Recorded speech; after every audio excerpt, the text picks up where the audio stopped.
وتمان زمانيش هەروەکو ئینسان بەشێکی سەر وەستەکیە و بەشێکی ینی بەشێکی گزارش دەکا کاتێکە ئەم زمانە لە ناو ئینسانەکانە ئیش دەکا گزارش دەکا لەوەی سەر وەستەکیە بەڵام هەر لە ڕێگەی وشە هەستەکیەکانەوە بەشێکیشی گزارش دەکا لەوەی کاستەکیە ئەوەی هەستەکیە تەوان دەبێ وەرگیرا بێ و چوو بێتە ناو زەینی قسەکەرەکانەوە تاوەکو کاتێک کە ئەو شتەش حازر نەبوو بتوانن لەبارەیەوە بدوێن ئەمە بۆ ئەوەیە کە هاوبەشە بۆ ئەوانەی کە بە زمانە هەستەکیەکە قسە دەکەن بۆ نمونە بەرد دەبێ هەمومان بینی بێتمان تاوەکو بتوانین لەبارەیەوە بدوێن درەخت دەبێ هەمومان بینی بێتمان تا بتوانین لەبارەیەوە بدوێن هەر شتێکی تری هەستەکی سەرچاوەی ئەم شتە مەرجەعی ئەم شتە کوێیە عالەمە دەرەکی هەستەکیەکەیە بەڵام دواتر وێنەکەی هاتووەتە ناو زەینمان و لە ناو زەینی هەمومانە ئەم وێنەیە هەیە و ڕەبتە بەو وشەیەوە کە بۆی دانراوە و هەمومان کاتێک کە ئەو وشەیە دەڵێین کاتێک ئەم وشەیە دەوتێت لای هەمومان هەمان معنای زەینی هەمان وێنەی ئەو شتە هەستەکیە لە زەینە حازر دەبێ و ئێمە تێدەگەین ئەوەی کە ئەو کەسە لەبارەیەوە دەڵێ چییە کاتێ دێین بۆ معناس گیانە سەروەستێکەکە وتمان ئەمانە دەبێ ئەو کەسانە بە پەروەردەیەکی تایبەتە ڕۆشت بن تا گەیشتنێتە ناو ئەو عالەمی حەقیقەتەکان و عالەمی معقولات یا ئەوەی کە فێختە بە عالەمی سەروەستێکی ناوی دەبە لەبێت دەرگ بە کۆمەڵێ مەعانی و حەقیقەت کرابێت هەر یەکە بە ڕێگای خۆی وتمان دەچێتە ناو عالەمە حتمەن حەقیقەتەکانی ئەو عالەمە لە ناو عەقلی هەموو ئینسانەکانە یەکە کاتێک کە ئەمە دێتە ناو زەین و وێنا دەکرێتەوە ئەمە وێنای هەیە ینی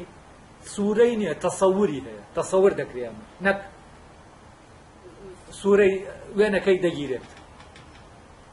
تەسویر ناکرێت تەسەوور دەکرێت ینی وێنە ناگیرێت وێنا دەکرێت لەبەرەوە وێناکردن ئێمە دەتوانین لێرە بەکاری بێنین بۆ ئەوەی کە لە عالەمی معقولات و حەقایقایە وێنە گرتنیش یا وێنەکردنی شتەکان لە زەینە ئەمەیان دادەنین بۆ شتاستێکەکە ئەوەی وێنا دەکرێت لە ناو زەینە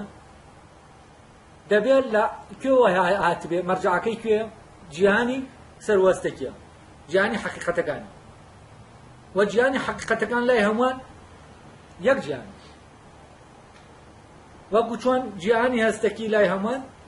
هەمان جیهان یعنی بەردێک کە هەموومان دەیبینی بینینی ئێمە کاری لێ ناکا فەرەزەن بگۆڕێ بە شتێک کە ئەوە نییە یەکێکی تر دەیبینی هەموومان هەمان شت دەبینی لە ناو کاتێک کە بەرەو عالەمە سەروەستەکیەکەش دەچین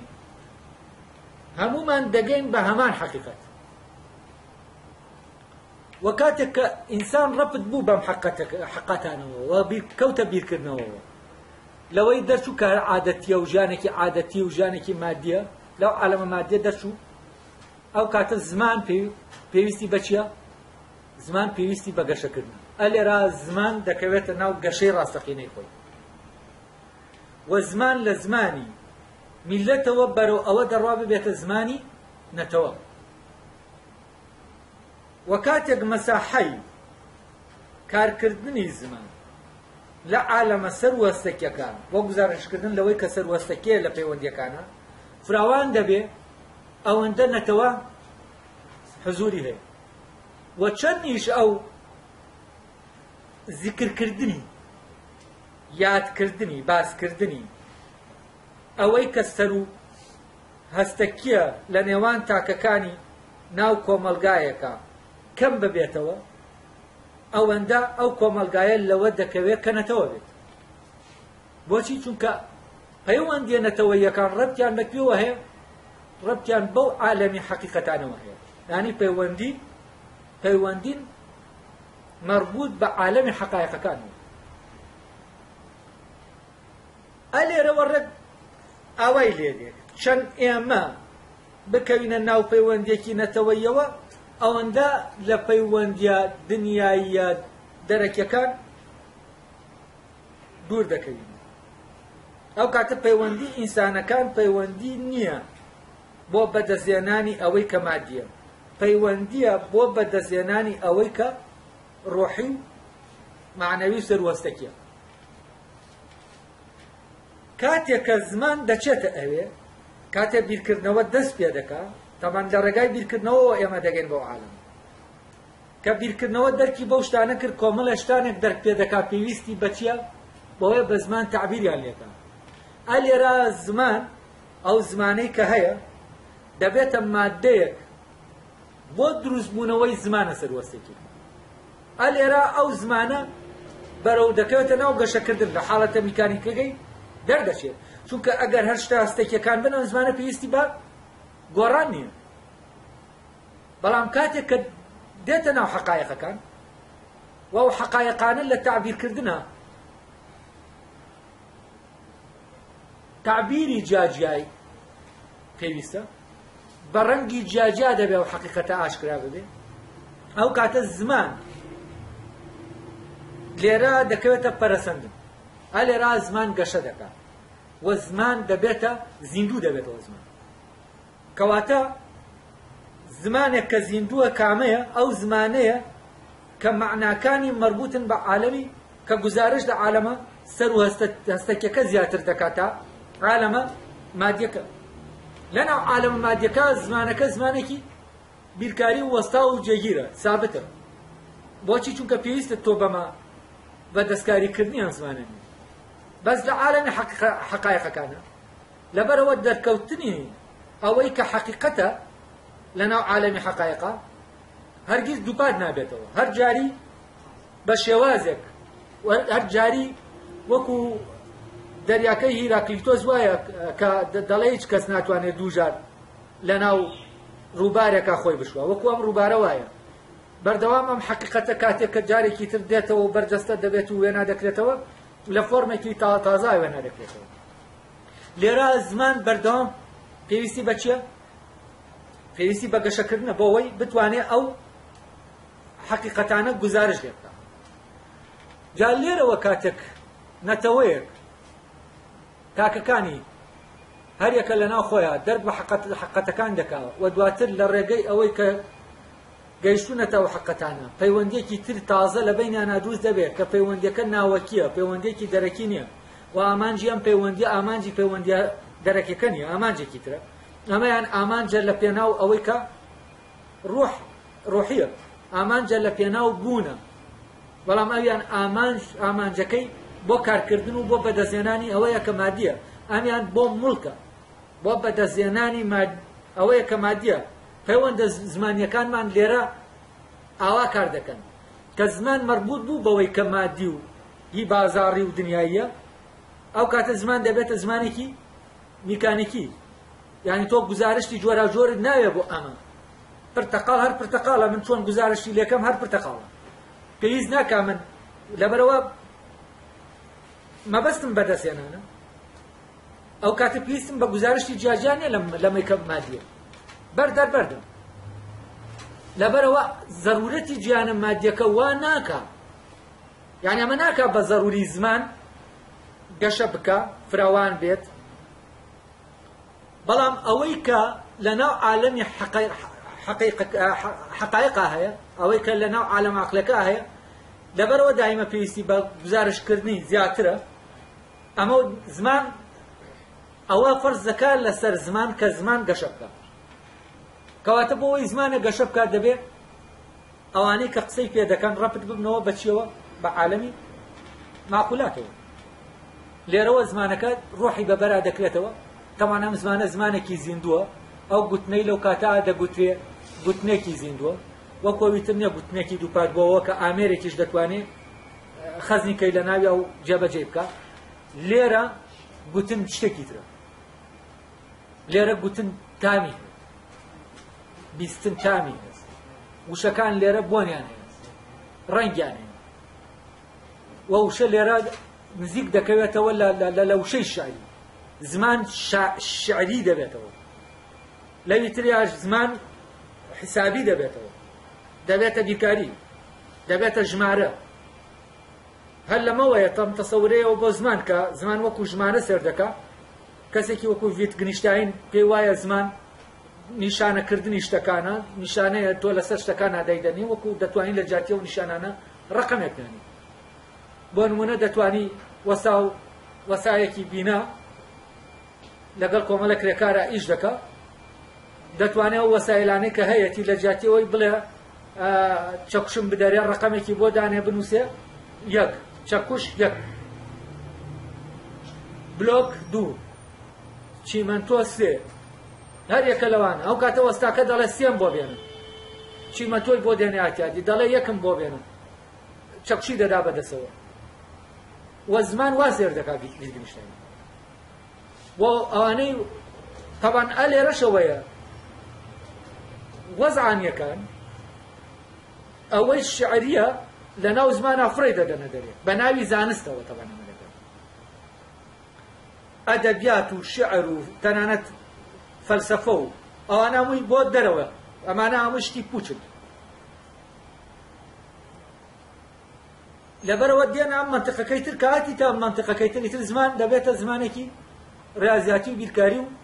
زەبتی دەکەیت یعنی بۆ کۆنترۆلکردنی زمان ئەو ڕوحە لە زمانە دەکەنە دەرێ دەی بەمەش زمان یەکسەر ستاتیک دەکرێت یعنی دەوەستێن لێ لە ژیان دەبێتە شتێکی وەستاو بەڵام کاتێک کە زمان ڕەبت دەبێتەوە بە عالەمە عەقڵیەکەوە جارێکی تر ڕوحی بەبەرا دەکرێتەوە و دەکەوێتە ناو گەشەکردن و پەرەسەندنی خۆی بۆ ئەوەی زمانێک پەرەوە پسێنە و گەشە بکە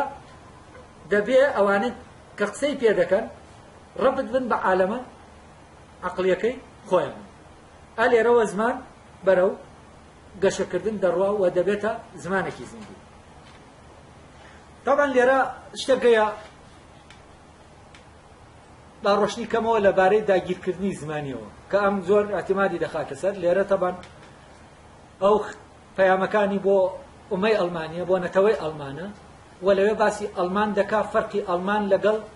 جەرمەنەکانی ترە طبعا لە سەردەمی ڕۆمەکانە ڕۆمانە لە سەردەمی ڕۆما ئیمپراتۆریەتی ڕۆمانی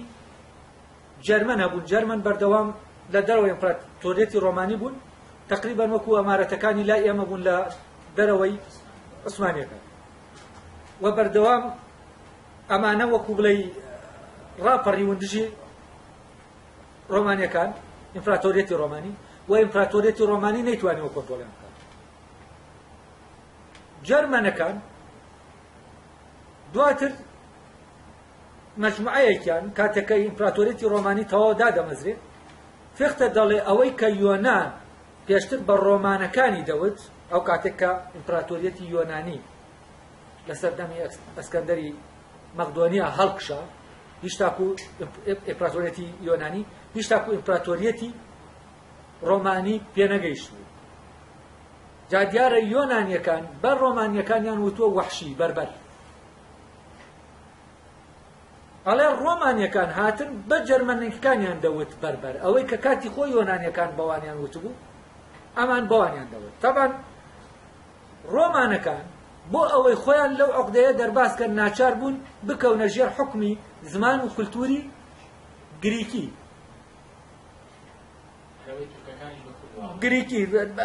بچێت ژێر سەیتەرەی ئەم زمان و کولتورە حتما هەر میلەتێک لەوانە ئاینی شتەوی تر دەڵێ بەربەرە بۆچی بۆەوەی دواتر ئەوەی ئەم هەیەی لە زمان و کولتور وەریگرێت ئەوەش تورک دەیکا بە کورد بۆ ئەوەیە کە ناچاری کا بە وەرگرتنی ئەو سەقافەت تورکی و زمانە تورکیە بەڵام من لێرە چی ڕوودەدا ئە لێرە زیندویەتی زمانەکە تیا دەچێت ئەو کاتە زمانەکە لە زمانێکی زیندوەوە دەبێت بە زمانێکی مردوو ئەی چ میلەتێک زمانی دەرەوە وەرناگرێت ئەو میلەتەی کە ڕەبتە بە عالەمی معقولاتی خۆیەوە کاتێک کە ڕەبت بوو بە عالەمی معقولاتی خۆیەوە ئەو کاتە بۆ وەرگرتنی ئەوەی کە معقولاتە پێویستی بە میلەتێکی تر نییە شتەکانی وەرگرت كواتا أوي كوادك نيال زمانك ملتك ببيت كويلة عالمي معقولاتك كانت طبعا كبوبة كويلة لا نتودك جاكاتك كروم مكان لبرانبر يونانا أم هنا أنا أقول راستك يونانيان روخان بلام لروي كلتوريا لروي جيان بينيا يونان سيطرة لسر أواندك طبعا كاتي كان ثقافة ليونان ودقوازته وبالرومان أم عالمي معقولاته أم عالمي معقولاته حسي بوتوا أويك حسي دقوازته يعني وينا كان دقوازينه ووشكان دقوازينه بلام دواتر كالروما كان معمولا لقل أموشانه دكان ناقن بو معنى أصلياني كان معنى كان كالعالمي معقولات يونان دقن بشي دقن بمعنى حسيته يعني أوي عقلية كان دواتر للاي رومانا كان شي دبيت حسي دبيته هلا بروي رومانا كان خاوني فلسفيكي برزنين كنهاية زكي كونترول كردني وعسكري بهذا يعني وثقافتي الروماني ثقافتك زور لوازم عالمي معقولاتي عالمك زور لوازم بلام هي يونان عالمك زور برجو بالاي اسدوت دلي ماهيت دلي وجود دلي لوجيك دلي فلان امانه هموي مفاهيمي عقلين وهموي لا يونانيا كان در كان فيكردون كدر كان فيكردون بيا يوناني گزارش كان لكردون بلام كاتي الروما كان مشاهد دينا ناو زمانك خويا او كاتب بقاموس معنا كان ورده كده يعني شي يعني خويا لقل معنا كان ناجي كبقاموس ورقيران او كاتب معنا كان شي دبل او عقليه استكي دبل كاستكيش بو وثقافتك زور حسي مدرسي دوزبل هل روى كايتر اوي لا يونانا زيندوا تحول دكا بو فلسفه سكولاستيكي مدرسي كتو دتواني شي بكي بشكلك ستاندرد بيليتو هل روى اوي عقلانيه حسي دكرتوا بلا باش هنا عقلانيكا دغوتيتوا وامل لا يعني عقلاني مروف يعني تاكا كان ناقيني بو عالمه عقليه امانه ويا نشان دكا يعني تاكا كان دخلت يعني هل لنا الذهن هذا يعني ليتوا فكره كان بالذهن درك بيدا كان بزنات وان بشن لنا عالمك خويانا عالم عقليك خويانا درك كيف لبروا اوان ناتوان تاويل يوم شيب كان بوسر معنى اصلي قال راه تحريف روددا لا دان لو شكا روددا لا شيء وشكل لا ددري لسر معناكي وشكل معناكي لسر معناكي انحرافي كذا لسر اوي كم موضوعي وشكل انحرافي كذا كانحرافي فكره او كاتا اوي كتولى مشاهده بيستيتو لزينتاي او نيه كات شكاهلي قرتو لبيني اوانيك لعالم عقلك معناكي اندرك فكر دو كاتك كديلن دتوانن ليك ترتيبدن لبلو الزماني اوانيك لعالم عقلك قدر كان بمعناك كدوه نبيسي بتفسيره نبيسي بمعجمه قاموس فرهنگ بوي معنى عن بوليك باتو بيسي بمعنى نيه بوچی چونکه امانه لنا خو انا درکم بمعناك كدوه و شيء گزارش لو معنى هذا بلام كاتي ليره دغوازيتو بوناو ميلتك خو نشونتنا عالم عقليه او كاتب قاموس يعني او كاتشتك دبيت دركي او كات لدرو دشتا ناو زين كشويه ناو زين ام كسر ربط نابت بعالم عقليه كرب تجنبو او كاتيتر او بونا نتويي نابت طبعا في اختدله رومانا كان اويكا جريك بر روماني ذكرت دايود بربرن لدر انجامي امان كلتوركي اوانيان ورقتها نلين تابلين بربرني وحشيني روما كان شاتن بجرمانيا داود بربر بوي اوهز بنقصيان تيادوسكا في اختدله جرمانا كان يتريج قال لألمان هموي كاريگر بون بما ولا ناو هستان بم نقصه ذكر لبر وهاتن بربره زمانكي خويان جرمانيكيان غوري بشي بلاتيني يعني وين لك اللاتيني بيتناو زمانكي خويان قالت تنانت وايلي هاتبو وشكاني خويان دهاتن باشتقاقي لاتینی اشتقاقان دەکرد بۆچی بۆەوەی زمانەکان بێتە زمانی بەرز زمانی خەڵکێکی بەرز طبعا دەڵێ لەم کاتا کە ئەمە ڕوودەدا ئەمە دەبێتە زمانی چینی مسەقەف چینی ڕۆشنبیر یعنی چینی ڕۆشنبیر خاوەنی زمانێکی مردوو کۆیلەن و ئەمە هی دەبێتە زمانی تەبەقەیەک طبعا ئەم تەبەقەیەش کێن ئەو چینە ئەوەن کە لەوێوە وحیان بۆ دێ بۆ ناوینەکە یعنی ئەو بۆ ناو میلەتەکەی خۆیان ئەوانن کە ئەوێ بۆتە سەرچاوەیان بۆ گواستنەوەی ئەو کولتورە لێرەوە ئەم مسەقەفانە ئەم ڕۆشنبیرانە ڕۆڵێکی تەواو سەلبی دەبینن یعنی ئەو میلەتەی خۆیان دوور دەخەنەوە لە ماڵەکەی خۆی لە عالەمی معقولاتی خۆی طبعا دووەلی ئەسکەندەنافی سویدە نەرویجە ئەمانەی کە ئێستا هەمووی بەوەی ئەو ژیانە مادیەوە نظامێکی ڕێک و پێک و منەظەم و وەکو سەعات دەڕوا بەڕێوە هەیەە ئەم میلەتانە لەو جەرمەنانن کە لە ڕووی زەینی لە ڕووی عەقلیەوە بە زمانە لاتینیەکە گین کراون غەزو کراون لەبەرەوە ئەمانە ئیمکانی بوون بەنەتەوەیان بە معنە عەقلیە زۆر لاوازە ئەڵێ ئەڵمان زمانە جەرمەنیەکەی پاراز لەبەر ئەوە ئەڵمان هەستی بەو نەخسە نەدەکرد کە ئەوان هەستیان پێ دەکرد طبعا ئەوەی ئەگەر سێری ئەڵمان بکەین فعلەن ئەڵمان دەبێتە جارێکی تر زیندووکەرەوەی ئەو عالەمە عەقلیە و جارێکی تر دەبێتە ئەساس بۆ جارێک سەر لە نوێ گەشە سەرنەوەی زمان هەر لەبەرەوەیە فەڕەنسیەک بۆ ئەوەی فەلسەفە بخوێنێەوە و بچێتە ناو عالەمی مەقولاتەوە دەبێت چی بکە دەبێت ئەڵمانی فەلسەفە بخوێنێت زمانەکەی خۆی کۆمەکی ناکات لەوەی کە بتوانێت دەرک بەو معنایانە ئینگلیز ئەگەر بە ئەمان شێوە ئێستا ئەو مەفهومانەی کە لە فەلسەفەی ئەڵمانیا هەیە کە بە ئینگلیزی دەڵێ دەبێتە شتی تر فەرەزەن عەقڵ دەبێتە زەین ئەمانە هەمووی دەگۆڕێت ئەلێرەوە چەند میلەتێک طبعا ئەمە خاڵێکە لەوانەیە بۆ کورد نەتیجەیەکی گیرێکی باشی تیاێت ئەگەر ئێمە سێری تورک و فارس بکەین بەهۆی ئەو حاڵەتە ئەمانە کێوین لێرە طبعا ئەمانە شتی ترن ینی ناوی تر هەیە بۆ نزمی ئەمان بۆی خۆیان بەرزکەنەوە ناچار بوون ڕێگە بدەن زمانەکەیان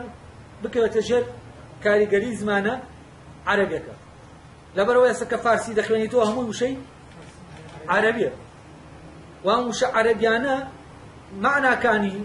خۆیان ئەوەی کە پێشتر هەیان بووە لەو زمانایان کراوە ئەو معنایانە نینی تر کە لە فترەیەکە لەو فترە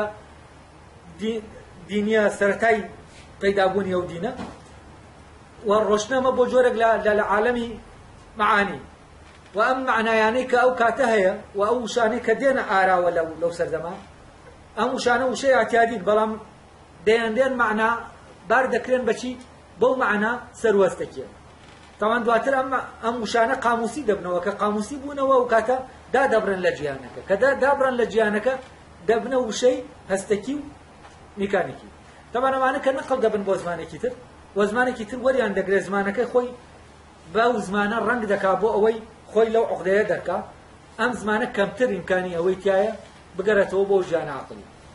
ئەگەر ئێمە سێری زمانی کوردی بکەین زمانی کوردی بە تایبەتی هەورامیەکەی زۆر خۆپارێزە لەوەی یعنی هێزێکی زۆری بەرگریەکی زۆری تیا بووە لەوەی کە ئەو شتانە وەرگری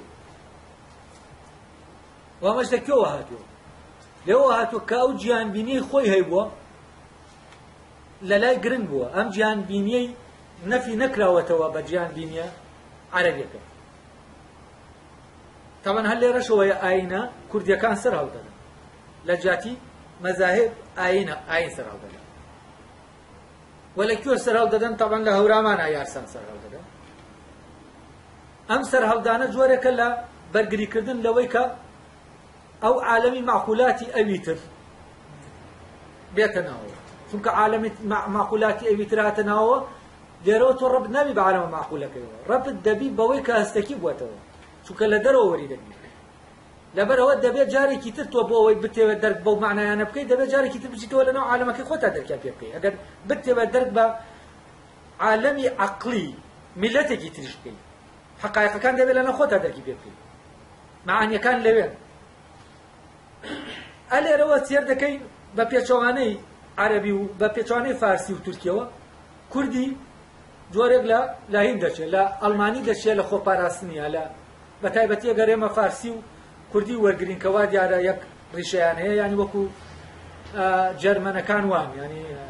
چۆن سویدی جەرمەنن ئەڵمانی شەر جەرمەنە ئەڵێن ئەم هێندۆ ئێرانی هەردووکیان کوردیش هێندۆ ئێرانی و فارسیش و بەلوجیش و فڵانیش و فیساریش لەناو ئەم میلەتانە سێر دەکەی کورد ئەگەر بکرێ بەراوردێ بکەی حاڵەتی ئەڵمانی هەیە لە ڕووی زمان و کولتور و ئەوەی کە هەیە یعنی کەمتر گیانبینیەکەی خەزوو کراوە کەمتر زمانەکەی بۆ بە زمانی بێگانە یعنی ئەگەر ملاحەزە بکەن لە جێی عێراقیە ئەوەندەی زمانی کوردی تەسیری لەسەر عەرەبیە جڵفیەکە هەیە ئەوەنە زمانی عەرەبی تەسیری لەسەر کوردیەکە نیە زۆر وشەی کوردی هەیە لەناو عەرەبیە جڵفەکە هەموو کوردی لێرە وەرگیرەوە بۆیە تێکەڵیەوە ئەو وەری گرتووە بەستۆ هی ئەوت وەرنەگرتووە و ئەمە شتێک دەگەێنێ ئەمە ئەوە دەگەیەنێ کە لەناو کووردا جۆرە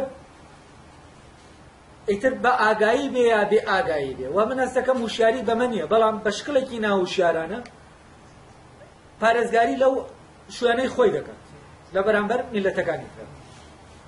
تەمان کاتێک مەفاهیم و فکری میلەتێکی تر دەگوازرێتەوە بۆ میلەتێکی تر ئەو کاتە فکرە دەبێتە شتێکی قاموسی و مەردەسی و نادبات بەرەو ئەو عالەمە عەقڵیە چونکە تۆ دەبێت بچیتە ناو ئەو عالەمە عەقڵیەوە جا ئەو تێکستێک بۆ دەکرێتەوە نەک لە ڕێگەی تێکستەکەەوە بچی بەرەو عالەمە عەقڵیەوە لەبەرەوە یەکەم جار دەبێت دەرک بەو عالەمە عەقڵیە بکرێت میلەتێک بۆ ئەوەی خۆی بپارێزێ و بە ئازادی بمێنێتەوە لەوێەوە بە ئازادی نامێنێتەوە کە ئەوەی کە هاتووەتە ناوی فڕێداتە دەرێ لەوێەوە کە دەبێت بڕوات بۆ عالەمی معقولاتی خۆی لەوێەوە عالەمێکی نوێ بێنێتە دەرێ بۆ بەرجەستێک بکات کە ئەمە دەهات لە دەرەوە بەرجەستە بوو ئەمەی کە دێ ئەوی تر فرێ دەدات وەکو توێکڵێک فرێ دەداتە دەرێ ئەمە تەمان بەنسبەت زمانەوە بەنسبەت مەشاعرەوە هەر لە شاریشە ئەوە ڕاستە کە فعلەن شاری ئەڵمانی تعبیرێکی زۆر قوڵ لەو عالەمە معقولە دەکات ینی وەکو شاری بەریتانی نییە سەر ڕۆمانتیکی بەریتانی ئینگلیزی ڕۆمانتیکێکە زۆر حسیە بەڵام ڕۆمانتیکی ئەڵمانی ڕۆمانتیکێکی ڕۆحیە حسی نییە ئالێرەوە فختە کە خۆی فختە هەر لە سەردەمی ڕۆمانتیکایە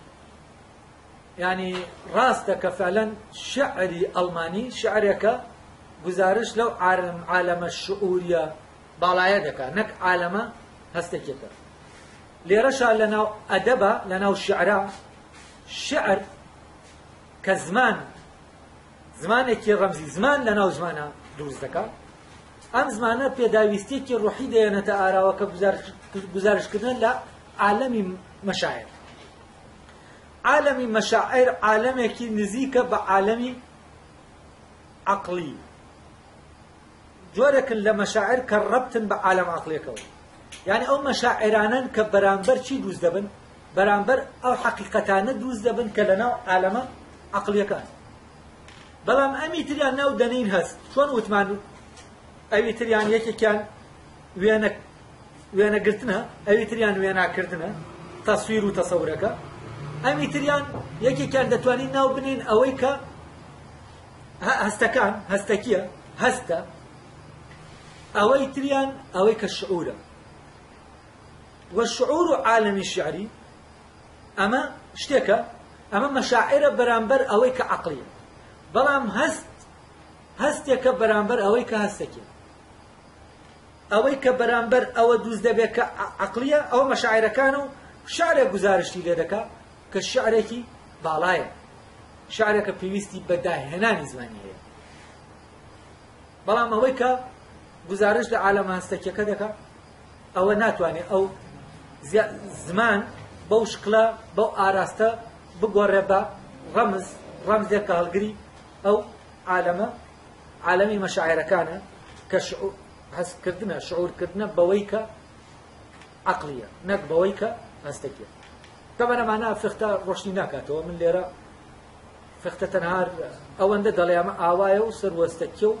ئەم ڕۆشنکردنەوانە پێویست بوون بۆەوەی زیاتر لە بیرکردنەوەکەی فختە تێبووی. لەبارەی دینیشەوە دەڵێت طبعا ئەمە وتمان فختە باسی کلتور دەکات. وتمان کانت جارێ باسی کلتوری نەتەوە ناکە، کلتوری میلەتە کلتورە جیاجیەکان ناکە، باسی ئەوە دەکات کە گشتی و فەتیە جارێ لەناو عالەمی عەقڵایە. بەڵام ئەمە کاتێ دێتە ناو میلەتێک ڕەنگێک وەردەگرێت. ئەلەم ڕەنگە کلتور دروست دەبێت، زمانە جیاوازەکان دروست دەبن، هونەرە جیاجیەکان دروست دەبن هی میلەتەکان. لەم فختە ئەمە دێنێتە ناو فکرەکەت دێنێت لێرە بەرجەستەی دەکات. یعنی لای فختە فکرێنێتەوە قۆناغێکی تر عینی دەبێتەوە دێتە ناو ئەوەی کە سروشتیە. لێرە تەبەن باسی چی تریش دەکات؟ باسی دین دەکات. باسی ئەوە دەکات کە چۆن ئەڵمان لە ڕێگەی مارتن لۆسەرەوە ئیسلاحی دینی دەکات و پرۆتستان دروست دەبێت. تەبەن ڕێگاوا دەڵێ خۆی ئەمە هینەکەتان بۆ دەخوێنەوە. ئەڵێ ئەمە لەبارەی دینەوە لەبارەی ئەڵمانەوە دەڵێ کە چۆن مامەڵەیان لەگەڵ دینی مەسیحی کردووە. کاتێکە یعنی ڕەپتبوونەوە بۆی ڕەپتیان پەیوەندیان بەو عالەمە عەقڵیەوە چۆن ئیسلاحی دینیان کردووە، چۆن چاکسازیان لە دینی مەسیحەتا کردووە. ئەڵێ گەڕانەوەی بەردەوامی ئەڵمان بۆ ئەوەی کە جێگیر و هەتاهەتایی و عەقڵیە ئەو چاکسازیە ئاینەی لێ دەکەوێتەوە کە مارتن لۆسەر دەکات. زای مارتن لۆسەر چی دەکات؟ ئەمە شوای کرد ئەوەی کە خەڵکی لە ئاینی مەسیحیدا لە دوای مردن بۆی دەگەڕان بێتە ناو جیهانی عەقڵ و لە شێوەی مەملەکەتی خودادا دەکەوێت. ئەو شەریعەتەی کە لای پاپاکان هەبوو گۆڕا بەوەی کە لە ناو عەقڵی مرۆڤ خۆیدا هەیە. بەمەش مرۆڤ وای لێیان لە جیهانی عەقڵیدا بۆ ئاین و خوا بگەڕێت و دەستبەرداری ئەوە بێت کە پاپاکان وەک بەرنامەیەک بۆ پەیڕەوکردن بۆی دادەنێن و ئەویش بەبێ گەڕانەوە بۆ عەقڵ پەیڕەوی دەکات. یعنی هەر ئیسلاحێکی دینیش بەبێ گەڕانەوە بۆ ئەو عالەمە عەقڵیە و جارێکی تر بینینەوەی تێکستەکان و دەرکردن بە معناکانیان ڕوونەدە. و ئیسلاحی ڕاستەقینە لە ناودینە بە ئەمان شێوە لێرەوە ڕوودەدا. کاتێکیش کە لێرەوە ڕوودەدا ئەو نەتەوەیە ئەو میلەتە دەچێتە ناو عالەمە عەقڵانیەکەی خۆی دەرک بە حەقیقەتە دینیەکان دەکات، دواتر لە ڕێگەی ئەم حەقیقەتە دینیانەوە دێتەوە ناو ئاینەکە، ئەو کاتە لە ڕاستیە لە ناو عالەمەکەی خۆیەتی، لە ناو عالەمەکەی ئەوی ترا نییە. و لێرەوە دین لە لای ئەو دەبێتە شتێکی زیندوو، چونکە ڕەبت دەبێت بە ڕوح دێتەوە ناو ئەوەی کە دینیە. بەڵام کاتێک کە وەردەگیرێ و بە کۆمەڵە ڕێنماییە لێرە دین چییە؟ هەر وەکو زمان وایە تعبیر لە شتێکی هەستەکیە و ڕوحی تیانە و بەهی شێوەیە گەشە ناکە و بەهی شێوەیە ئەوەت پێ نابەخشێ کە دەبێ بیبەخشێ. تامان لێرەشەوە و دەڵێ مارتن لۆسەر هەر بە بۆنەی ئەمەوە کە ئەڵمان مەیلی هەیە بۆ ئەو عالەمە عەقڵیە و دەگەڕێتەوە بۆی، هەر لەوێشەوە ئەو ئیسلاحە دینیەی کرد کە لە ئاینی مەسیحیا کرا. طبعا بامان شەوە فەلسەف و هونەر و زانستەکانیش کاتێکە ڕەبتن بە عەقڵەوە، کاتێکە ئەوانی شەستەکی دەبنەوە و هاتنە ناوەوەی ڕیاضیات بۆ ناو فیزیاوە مۆزوعی حساب و ئەمانە، ئەم زانستانە بەرەبەرە لە چی دابڕی؟ لە عالەمە عەقڵیەکە دابڕی. کاتێ لە عالەمە عەقڵیەکەش دابڕا ئەو کاتە لەم زانستانەشا چییە؟ قودرەتی دۆزینەوەی یاسا بنچینەیەکان کەم دەبێت. ئەوەی کە هەیە تەنها چییە؟ شتانێکی جوزین کە پێشتر دەرکیان پێکراوە و ئەمانە لە ڕێگەی تەجربەوە هەڵ دەدەن ساغیان کردەوە.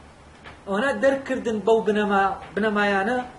لە لای جیلەکەی دواتری زاناکان تا دێ کەمتر دەبێتەوە بنەما ئاساسیەکە. و فیزیای نیوتن و فیزیای پێشوو ئەمانە هەموو ئیشکردن بۆ لەسەر بنەما کولیەکان، لەسەر یاسا گشتەکە. واگەر ئەم یاسا گشتیانە نەبوایە یاسا جوزیەکانیش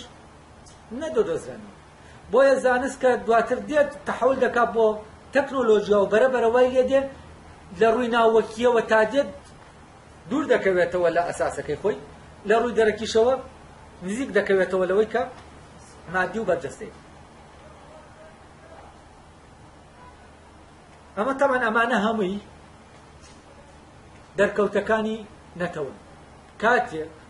میلەتێک تاکەکانی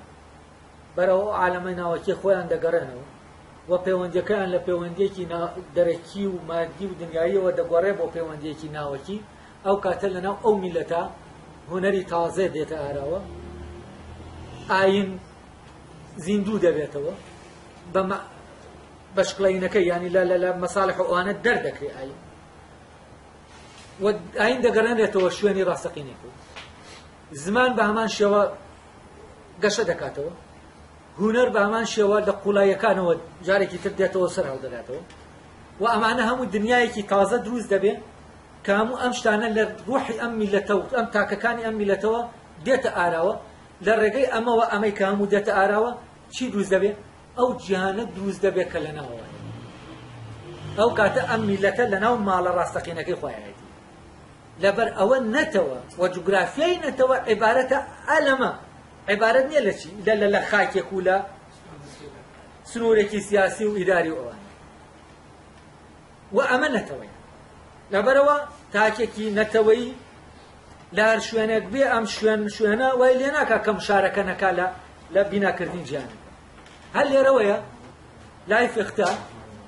دەوڵەت شتێک کە ڕەبتی بە عالەمە هەستێکەکەوە هەیە و عیبارەتە لە ئیدارەکردنی لایەنە هەستێکی و دنیاییەکەی ئێمە و ئەمە هیچ گزارشتێک لە عالەمە سەروەستێکەکە و ڕوحیەکە ناکە. لەبەرەوە مەوزوعی دەوڵەت شتێکی گرنگ نییە، ئەوەی گرنگە نەتەوەیە، ئەوەی گرنگە دەوڵەت نییە. نەتەوە ئەگەر هەبێ پێویستی بە پاراستنی سنوورەکانی نیە، بۆچی؟ چونکە سنوورەکانی هەستەکی نین تاوەکو کەسێک بتوانێت تێیان پەڕێنەوە بیان شکێنی. ئەوە دەوڵەتە سنوورەکانی مادین و تێک دەشکێنن، ئەو حدودانە دەبەزێنێت. ئەوانە حدودی نەتەوە بە هیچ شێوەیەک نابەزێنێت. بۆچی؟ چونکە حدودەکانی حدودی هەستەکی نین. تەمان ئەلێرا فکرەی نەتەوە هیچ تاکو نهاتوەتە ناو دەوڵەتەوە، لەلایەن هیگڵەوە ئەم فکرەیە دواتر لە دەوڵەتە بەرجەستە دەبێت.